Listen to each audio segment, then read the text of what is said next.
Everyone, welcome back to my channel. जैसे कि हम लोग सीटेट के लिए एनसीईआरटी को डिस्कस कर रहे थे ज्योग्राफी के, तो ऑलरेडी क्लास 7 का एनसीईआरटी कंप्लीट हो चुका है।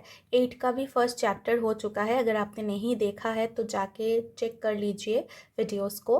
मैंने अलग से प्लेलिस्ट बनाया हुआ है, अगर आपने नहीं चेक किया तो प्लीज़ जाके कर लीजिए, क्योंकि ये आपके एग्ज़ाम के पॉइंट ऑफ व्यू से बहुत इंपॉर्टेंट है। चैनल को आप सब्सक्राइब करके रखिए ताकि आपको नोटिफिकेशन मिल जाए जब भी मैं वीडियोस को अपलोड करूँ।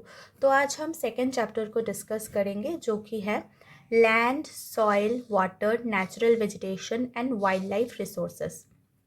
देखिए, ये चैप्टर बहुत इम्पॉर्टेंट है, ध्यान से देखिएगा। बहुत सारे क्वेश्चंस आपको पूछे जाते हैं इसी के अंदर से। और लैंड, सॉइल, वाटर, ये हम लोग डे टू डे लाइफ में देखते हैं, तो ये हमारे लिए भी बहुत ही आसान होगा समझना। अब थोड़ा ध्यान से अच्छे से देखिए और एक नोटबुक रखिए अपने साथ। जो भी इम्पोर्टेंट पॉइंट्स आपको लगे आप बुलेट पॉइंट करके जस्ट राइट डाउन करते रहिए, ताकि एग्ज़ाम से पहले एक बार गो थ्रू कर ले और अलग से कुछ बाद में पढ़ने को ना हो, ज़रूरत ना हो। सो पहले हमें जानना है कि लैंड क्या है, ठीक है। So what is land? Land होता क्या है जहाँ पे हम लोग रह रहे हैं। सो land is among the most important natural resources. इससे पहले वाला चैप्टर हमने पढ़ा है रिसोर्स का, अगर आपने नहीं देखा है तो उसको ऑफकोर्स देख लीजिए, आपको और भी अच्छे से ये फिर समझ में आएगा। सो लैंड एक नेचुरल रिसोर्स है। So it covers only the 30% of the total area of the earth surface. हमारा अर्थ सर्फेस अगर 100% है, उसमें से सिर्फ 30% ही लैंड कवर करता है, ठीक है। And all parts of this small percentage are not habitable. मतलब जो छोटा छोटा परसेंटेज है, सभी जगह हम लोग नहीं रह सकते। हैबिटेबल मतलब जहाँ पे लोग रहते हैं, तो सभी जगह तो नहीं रह पाते ना, प्लेन एरिया पे ही लोग रहते हैं। So the uneven distribution of population in different parts of the world is mainly due to the varied characteristics of land and climate. जहाँ पे बहुत हार्श क्लाइमेट होगा, बहुत ज़्यादा हॉट होगा, अभी बहुत ज़्यादा कोल्ड क्लाइमेट होगा, वहाँ पे क्या हैबिटेशन होगा? लोग रह पाएंगे? नहीं रह पाएंगे, because of the climatic reasons. And land जहाँ पे अंडुलेटिंग लैंड रहेगा या फिर रफ टोपोग्राफी होगा, बहुत ही माउंटेनस है, हिली रीजन होगा, वहाँ पे भी बहुत पॉपुलेशन आपको नहीं मिलेगा। So the rough topography, steep slopes of the mountains और low lying areas susceptible to waterlogging, and desert areas, thick forest areas are normally sparsely populated और uninhabited। तो ये सब जो जगह है वहाँ पे हैबिटेशन या फिर लोग कम रहते हैं। Plains and river valleys are often suitable land for the agriculture. जहाँ पे रिवर है या फिर प्लेन एरिया है, वहाँ पे क्या डेंसली पॉपुलेटेड होता है, ठीक है। ये हम सब लोगों को पता है, ये नेचुरल चीज़ें हैं। यहाँ पे देखिए लिखा हुआ है, हमारा जो 90% ऑफ द वर्ल्ड पॉपुलेशन है वो ऑक्यूपाई करते हैं only 30% of the land area का, and the remaining 70% of the land is either sparsely populated और अनहेबिटेड। मतलब 30% में ही लोग रहते हैं, बाकी जो 70% है ना, वहाँ पे लोग रहते ही नहीं या फिर बहुत कम रहते हैं। अभी हमें जानना है लैंड यूज़ के बारे में। लैंड यूज़ मतलब क्या? लैंड तो है एक, अब इस लैंड को हम यूज़ कैसे करेंगे, यानी वहाँ पे माइनिंग करेंगे, एग्रीकल्चर करेंगे, हाउसेस बनाएंगे, रोड्स बनाएंगे, बिल्डिंग्स बनाएंगे, क्या करेंगे? ये है land use. Okay, so land is use in different purpose like agriculture, forestry, mining, building, houses, road setting up. So this is commonly known as land use. इस picture को आप रेफर कर सकते हैं। देखिए, ये एक लैंड है, यहाँ पे क्या हो, ये ऑस्ट्रिया का एक रीजन है, यहाँ पे एग्रीकल्चर भी हो रहा है, सेटलमेंट भी है, फॉरेस्ट भी है। Okay, so the land is use as different purpose के लिए हम लोग लैंड को यूज कर रहे हैं। So the use of land is determined by the physical factor like topography यानी वो प्लेन लैंड है या फिर अंडुलेटिंग है, कैसा टोपोग्राफी है। सॉइल कैसा है, अच्छा सॉइल है, फर्टाइल है या फिर नहीं है। क्लाइमेट कैसा है, mineral and availability of water के ऊपर, ये ध्यान रखिएगा, ये कभी कभार पूछ लेता है क्वेश्चन। ह्यूमन फैक्टर के ऊपर भी होता है, जैसे कि पॉपुलेशन एंड टेक्नोलॉजी इंपॉर्टेंट है, जहाँ पे पॉपुलेशन ज़्यादा होगा, टेक्नोलॉजी इंप्रूव होगा, वहाँ पे लैंड यूज पैटर्न भी अलग से होगा।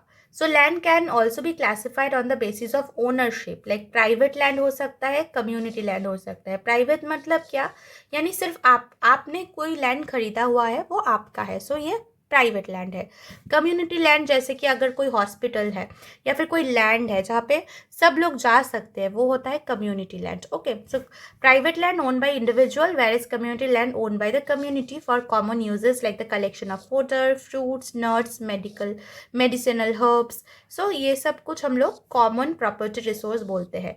याद रखिएगा, कभी कभार पूछ लेता है the common property resources are, option आपको दे देगा ऐसे ABCD करके, यहाँ पे आपको जो भी राइट आंसर है उसको टिक करना पड़ेगा। So people and their demands are ever growing but the availability of land is limited. क्या है, लैंड तो लिमिटेड है लेकिन हमारा जो डिमांड है डे बाई डे इंक्रीज होता जा रहा है। So people started encroaching the common lands to build up the commercial areas, housing complex in the urban areas. So इसकी वजह से क्या, हम लोग हाउसिंग कॉम्प्लेक्स बना रहे हैं तो कमर्शियलाइज कर रहे हैं लैंड को, स्पेसिफिकली अर्बन रीजन में। और रूरल रीजन में क्या हो रहा है, रूरल रीजन में एग्रीकल्चर हो रहा है। So today the vast changes in the land use pattern also reflect the cultural changes in our society. So land degradation, landslide, soil erosion, desertification are the major threats to the environment because of the expansion of agriculture and the construction of activities. So agriculture जितना ज़्यादा होगा, जितना construction activities ज़्यादा होगा, land degradation उतना ही ज़्यादा होता है, soil erosion भी उतना ही increasingly बढ़ जाता है, so increase होता है ना। तो देखिए ये एक हमारा चेंज ऑफ लैंड यूज़ है। पहले सिर्फ लोग एग्रीकल्चर करते थे, जैसे बहुत पहले की बात है, फिर धीरे धीरे बिल्डिंग शुरू हुआ कंक्रीट का, फिर ऐसे रोड बना प्रॉपर, अब तो पूरा मॉडर्नाइजेशन हो गया है। सो इसके लिए हमें क्या, कंजर्वेशन ऑफ लैंड रिसोर्स करना पड़ेगा, कंजर्व भी करना पड़ता है। सो क्यों करना पड़ता है, growing population and their ever growing demand has led the large scale destruction of forest cover and arable land and has created a fear of losing this natural resource. देखिए ये जो पहला पिक्चर है, ये नेचुरल रिसोर्स है, यहाँ पे agriculture हो रहा है, लोग जा रहे हैं, नेचर था। अभी क्या होगा, ये फोर्थ पिक्चर को आप देखिए, कमर्शियलाइज बहुत ज़्यादा हो रहा है। रोड या फिर हमारा जो लाइट है, कंक्रीट ही कंक्रीट है, लैंड है ही नहीं, है ना। यहाँ पे आपको लैंड दिखाई दे रहा है क्या, बहुत कम, ना के बराबर। सो लूज हो रहा है। सो afforestation, land reclamation, regulated use of chemical pesticide and fertilizers and checks on overgrazing are some of the common methods used to conserve land.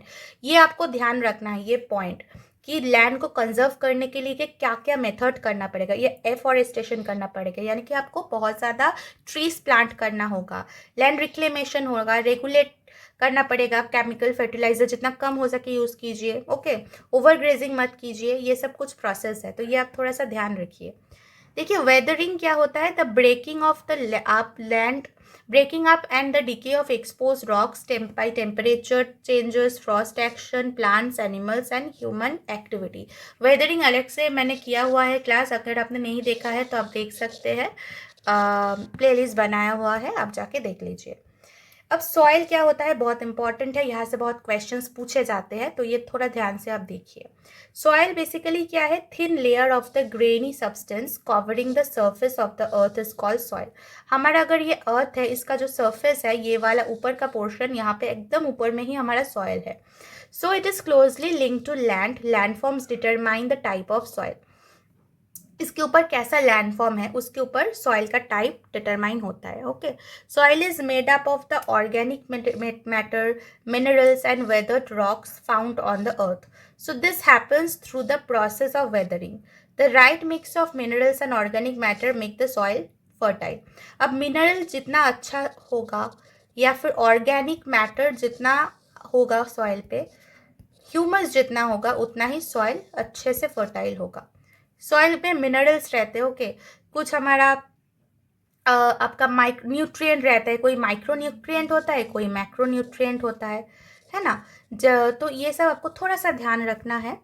जैसे कि देखिए यहाँ पे एक आपका लैंडस्लाइड बेसिकली क्या होता है, हम सबको पता है, landslide simply define as the mass movement.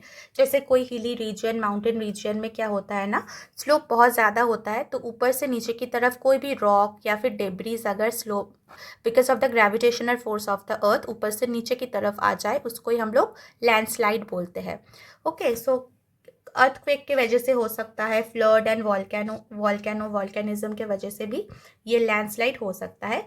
कहाँ पे होता है? हिली टेरेन लैंडस्लाइड ही होता है। ये एक एग्जाम्पल है, केस स्टडी है। कहाँ पे हुआ था? देखिए, हिमाचल प्रदेश में हुआ था, पीओ in Kannauj district of Himachal Pradesh में, जहाँ पे 200 मीटर स्ट्रेच हो गया था old Hindustan Tibet road, national highway 22, यानी बहुत डिवास्टेटिंग लैंडस्लाइड था। मिटिगेशन मैकेनिज्म आप क्या कर सकते हैं? सो आप हैजर्ड मैपिंग कर सकते हैं to locate the areas prone to landslide, and construction कर सकते हैं retention wall to stop the land from slipping. यहाँ पे देखिए एक वॉल बनाया हुआ है, ये रोड है, यहाँ पे वॉल बनाया हुआ है ताकि ऊपर से नीचे की तरफ ना गिरे, कुछ डैमेज ना हो। वॉल इसको क्या करता है? प्रोटेक्ट करता है।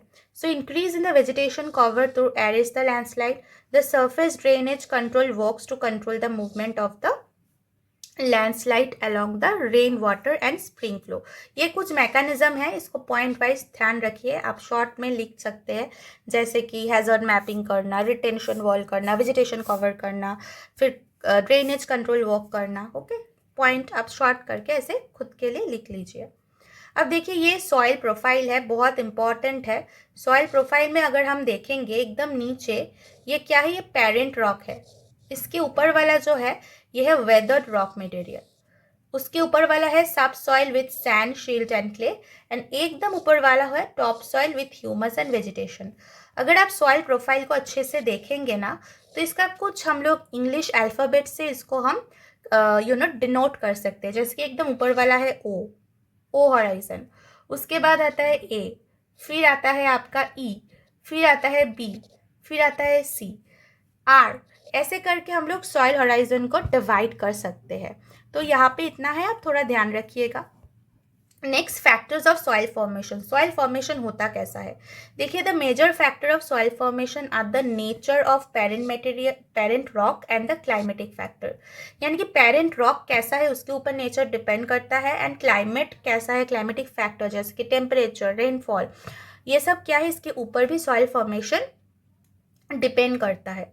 So other factors are topography, role of organic material and time taken for the composition of soil formation.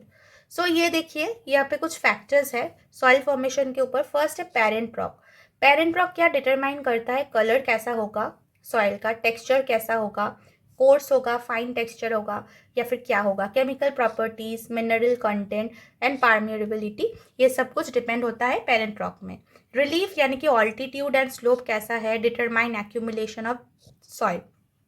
Flora, fauna and microorganism like affect the rate of humus formation. Okay, then time like determines the thickness of soil profile. जितना पुराना होगा thickness उतना ही ज़्यादा होगा, क्योंकि timely वो develop हुआ है। क्लाइमेट यानी कि temperature, rainfall, influence, rate of weathering and humus formation. So ये सब कुछ क्या है? सॉइल फॉर्मेटिंग फैक्टर्स है। पॉइंट करके राइट डाउन करके रखिए, बहुत इंपॉर्टेंट है, ठीक है। नेक्स्ट देखिए, degradation of soil and conservation measure. हमको क्या करना है ना, सॉइल को कंजर्व भी करना है क्योंकि वो डिग्रेड हो रहा है। तो कुछ ये मेथड्स है, इसको आपको ध्यान रखना है। ये पूरा जो कुछ भी अब मैं मेथड आपको बोलूँगी ना, सब कुछ इम्पॉर्टेंट है, बहुत ज़्यादा इम्पॉर्टेंट है। इसको नोट तो कर ही लीजिए, यहाँ से क्वेश्चंस पूछे जाते हैं। फर्स्ट है मल्चिंग। मल्चिंग क्या है?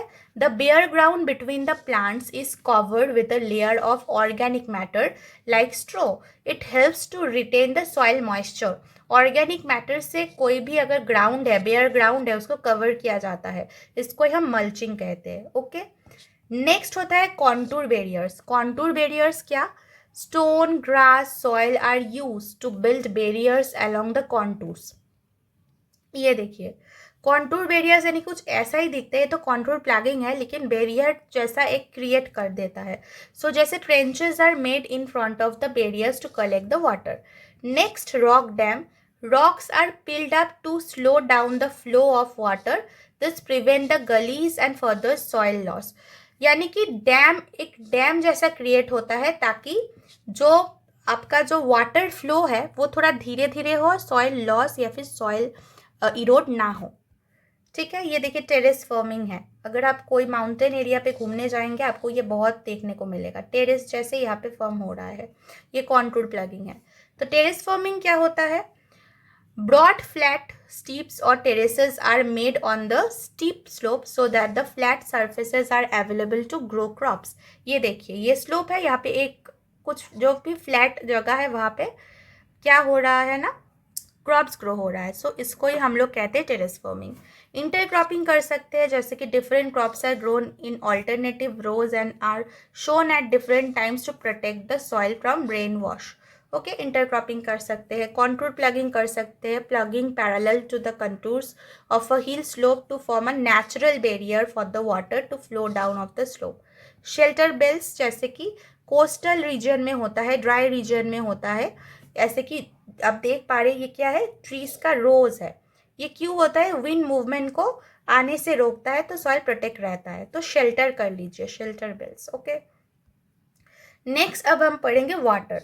वाटर क्या है, ये एक रिन्यूएबल नेचुरल रिसोर्स है. रिन्यूएबल रिसोर्स क्या होता है, नॉन रिन्यूएबल क्या है, ऑलरेडी डिस्कस किया हुआ है पहले वाले वीडियोस पे, आप जाके देख सकते हैं. सो 3/4 of the earth surface is covered with water. इसमें से अगर हम देखेंगे 2.7% जो है वो ही सिर्फ फ्रेश वाटर है. 70% ऑफ दिस वाटर इसमें से भी आइस शीट्स या ग्लेशियर के फॉर्म में ही है. Only 1% of fresh water is available and fit for the human use. It is found कहाँ पे मिलता है, ग्राउंड वाटर या surface water in the river, lakes and as water vapour in the atmosphere. ये थोड़ा ध्यान रखिए, वाटर कहाँ कहाँ कैसे मिलता है. अब ये वाटर साइकिल क्या होता है, वाटर साइकिल अगर आप बहुत सिंपली समझेंगे तो एक साइक्लिक फॉर्म होता है. Water is neither be added nor subtracted from the earth. Its total volume remains constant. Its abundance only seems to vary because it is in the constant motion, cycling through the oceans and the air, land and back again. इसको ही हम लोग क्या क्या process, जैसे कि evaporate हो जाता है, फिर प्रेसिपिटेशन होता है, लाइक रेनफॉल हो सकता है, ओके, स्नोफॉल भी हो सकता है, फिर रन ऑफ होता है. इसी को हम लोग वाटर साइकिल कहते हैं. अच्छे से वाटर साइकिल ऑलरेडी डिस्कस किया हुआ है प्रीवियस वीडियोस को, आप रेफर कर सकते हैं. ओके, यहाँ पे वही बोला है कि वाटर जो है बहुत इंपॉर्टेंट है. ह्यूज अमाउंट ऑफ वाटर हमें ह्यूमन यूज़ करता है क्या पे, ड्रिंकिंग या फिर वॉशिंग के लिए. सो वाटर भी एक मेजर फैक्टर है. ठीक है, so because of the over use या फिर हम लोग बहुत ज़्यादा यूज़ कर रहे हैं फ्रेश वाटर को, धीरे धीरे वो ख़त्म भी हो रहा है, वाटर सोर्स पोल्यूशन भी हो रहा है. अब प्रॉब्लम्स ऑफ वाटर अवेलेबिलिटी हो रहा है, जैसे कि there is scarcity of water. कौन कौन से रीजन में, जैसे कि अफ्रीका में है, वेस्ट एशिया में, साउथ एशिया में and parts of western USA, Mexico, northwest Mexico and parts of South America and entire Australia are facing shortage in the freshwater supply. Countries located in climatic zone most susceptible to droughts face great problems to water scarcity. So the water shortage may be a consequence of variation in seasonal or annual precipitation, or thus scarcity is caused by the over exploitation and contamination of water resources. अगर हम लोग बहुत ज़्यादा water use करेंगे drinking में, cooking में, bathing में, या वाटर को पोल्यूट कर देंगे तो क्या होगा, इन फ्यूचर वाटर का जो स्केयरसिटी है बहुत ज़्यादा होगा, अमाउंट ऑफ वाटर डिक्रीज हो जाएगा. सो इसीलिए हमें क्या करना होगा, वाटर को कंजर्व भी करना होगा. सो रिसोर्सेज क्या है, access to clean and adequate water sources is a major problem facing the world today. So steps have been taken to conserve this dwelling resource. Even though water is a renewable resource, its overuse and pollution make it unfit for the use. So discharge of untreated or partially treated sewage, agriculture chemicals and industrial effluents in water bodies are major contaminants. So they pollute water with the nitrate, metal and pesticide. हम लोग अगर ज़्यादा nitrate use करेंगे, metal use करेंगे, pesticide use करेंगे तो water क्या होगा, उतना ही पल्यूट होगा. जैसे कि हमारे इंडिया में जो यमुना रिवर है वो पल्यूट हो रहा है due to the sewage and then industrial effluents and garbage. अगर आप देखेंगे न्यूज़ में भी आता है, न्यूज़पेपर में भी आता है ना, कभी कभार देखेंगे आप, जो रिवर है वहाँ पे बिल्कुल वाइट सा आपको दूर से लगेगा, वाव कितना सुंदर है, ग्लेशियर तो नहीं है, लेकिन आप अच्छे से देखेंगे वो क्या हो रहा है ना, पल्यूशन वहाँ पे जम जम के फॉर्म क्रिएट हो रहा है. तो ये बहुत ही ज़्यादा मतलब इतना पल्यूटेड, इतना खतरनाक वाटर है, वहाँ पे लोग फिर भी नहा रहे हैं. So it's basically poison for our body. So ये क्या हो रहा है, कंटामिनेशन हो रहा है वाटर का, है ना. सो देखिए most of the chemicals are non biodegradable and reach human bodies through water. अगर वहाँ पे नहाएंगे तो वो ह्यूमन बॉडी पे आ जाएगा, तो इसके वजह से क्या होगा, एज अ ह्यूमन बींग उन लोगों को बहुत ज़्यादा प्रॉब्लम होगा।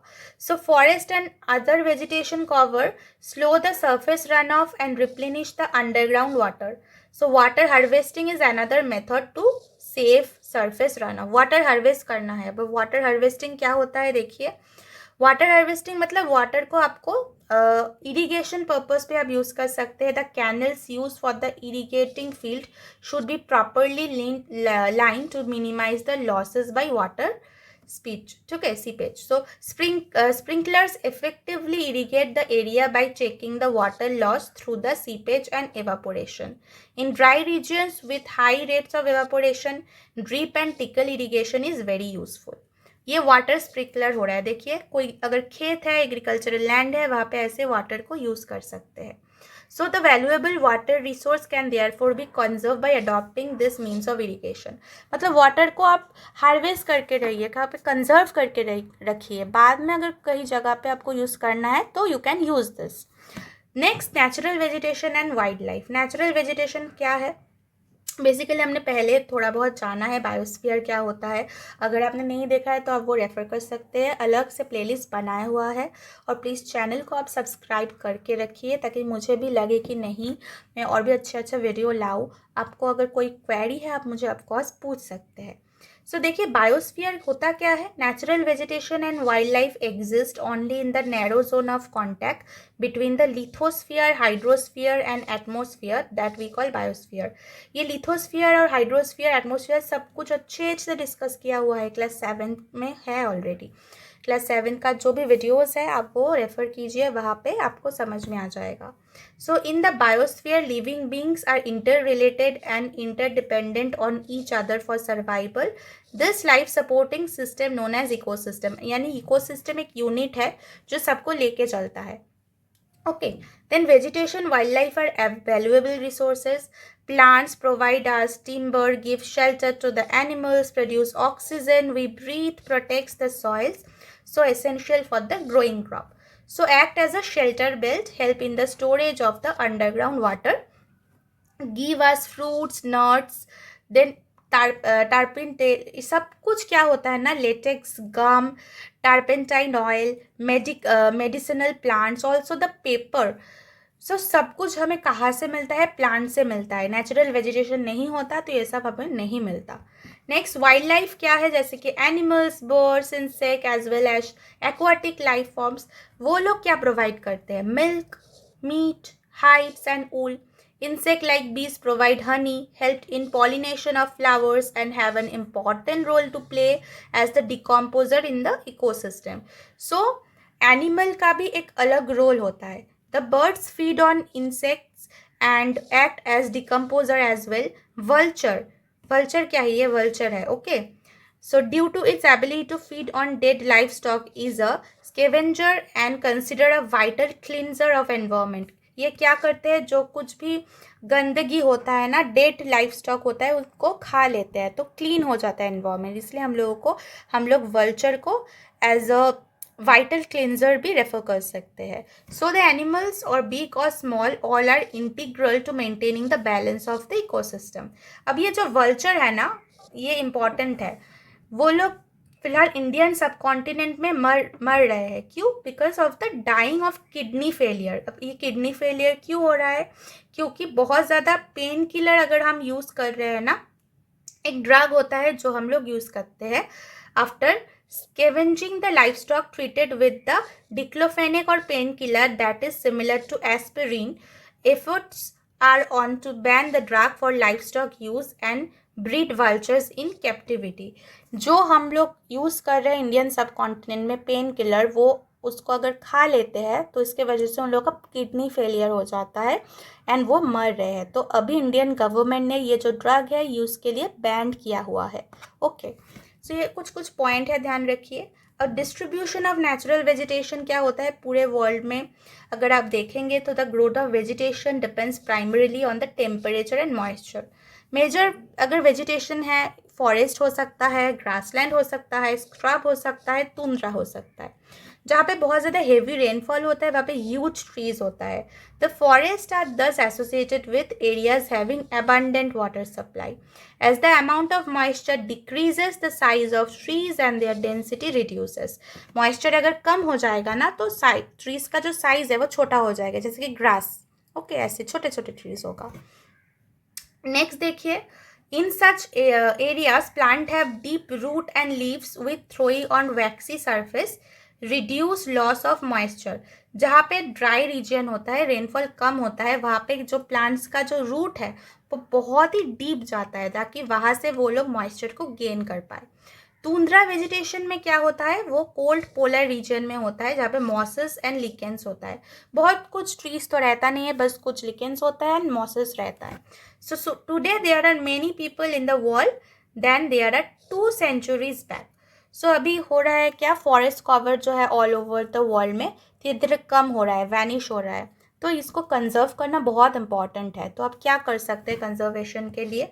फर्स्ट देखिए, फॉरेस्ट जो है हमारा वेल्थ है. Plants give shelter to the animals and together they maintain the ecosystem. ये हमने पहले ही जाना है कि जो फॉरेस्ट लैंड है, नेचुरल लैंड है, वो बहुत इंपॉर्टेंट है. सो इसको हम क्या क्या कर सकते हैं देखिए. क्यों ये ख़त्म हो रहा है? डिफॉरेस्टेशन हो रहा है, सॉइल इरोशन हो रहा है, कंस्ट्रक्शनल एक्टिविटीज़ हो रहा है, forest fire, tsunami, landslide. These are the sum of the human natural factors which accelerate the process of extinction of these resources. ख़त्म क्यों हो रहा है? Because of this processes. So अगर हमें अभी कम करना है ये सबको तो हमें क्या करना होगा? देखिए, national park, wild life sanctuaries, biosphere reserve made to protect our natural vegetation and wild life.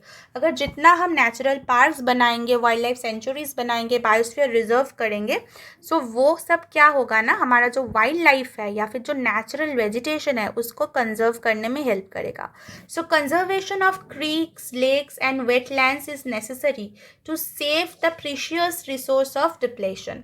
So there is a balance in the environment if the relative number of species is not disturbed. Human activities in several parts of the world have disturbed the natural habitats of many species. हम लोग as a human being क्या कर रहे हैं ना, जो animals जहाँ पे रहते हैं वहाँ पे कंस्ट्रक्शन कर रहे हैं, तो हमारे वजह से वो लोग क्या हो रहा है ना, ख़त्म हो रहा है. सो ये सब कुछ बंद करना पड़ेगा. इसके लिए क्या करना चाहिए, हमें अवेयरनेस प्रोग्राम्स करना चाहिए, जैसे कि सोशल फॉरेस्ट्री या फिर वन महोत्सव. ये सब जितना हम लोग ज़्यादा से ज़्यादा करेंगे, लोग को इन्फॉर्म करेंगे, उतना ही शायद ये सब कुछ कम होगा. सो एन इंटरनेशनल कन्वेंशन हुआ था साइट्स, जो इस्टेब्लिश करता है क्या, that list several species of animals and birds in which trade is prohibited. यानी कि एनिमल स्पीसीज का जो ट्रेड होता है ना यहाँ से वहाँ का, उसको प्रोहिबिटेड करने के लिए ये इंटरनेशनल कन्वेंशन किया गया था. So conservation of plants and animals is an ethical duty of every citizen. Conserve करना चाहिए हम लोगों को. आप हाथी बोलिए या फिर कुछ भी, लायंस है, टाइगर्स है, एलिफेंट्स हो या फिर डियर हो, सबको कंजर्व करना बहुत इम्पॉर्टेंट है. ओके, सो इंडियन गवर्नमेंट भी बहुत सारे लॉज भी निकाल रहे हैं, बहुत सारे नेशनल प्रोग्राम हो रहा है जैसे, ताकि हम लोग इसे कंजर्व कर पाए. सो बायोस्फीयर रिजर्व क्या है, वहाँ पे हम लोग रिजर्व करके रख सकते हैं. सो ये साइट क्या है देखिए, convention on international trade in endangered species of wild flora and fauna. ये इसका फुल फॉर्म है, इसको थोड़ा सा आप याद रखिएगा, कभी कभार पूछ लेता है. ठीक है, सो ये गया आपका सेकंड चैप्टर. इसमें जो भी इम्पॉर्टेंट पॉइंट्स है थोड़ा सा आप ध्यान रखिएगा. ये इजी चैप्टर है, आपको पता है इसके बारे में, थोड़ा सा एक बार गो थ्रू कर लीजिए. जो इम्पॉर्टेंट पॉइंट्स मैंने बोला है उसको नोट डाउन करके रखिए, ताकि बाद में आपको फिर से अलग से इसे ना पढ़ना पड़े, सिर्फ आप वो पॉइंट बुलेट देख के हो जाए एग्ज़ाम से पहले. सो आई होप ये आपका चैप्टर क्लियर हुआ है. सो नेक्स्ट वीडियो में हम लोग डिस्कस करेंगे थर्ड चैप्टर को. तब तक के लिए आप पढ़ते रहिए. कोई भी क्वेश्चंस है तो आप मुझे पूछ सकते हैं, और प्लीज़ मेरे चैनल को सब्सक्राइब करके रखिए, ताकि अगर मैं वीडियोस अपलोड करूँ तो वो आपको तभी तुरंत मिल जाए. Thank you.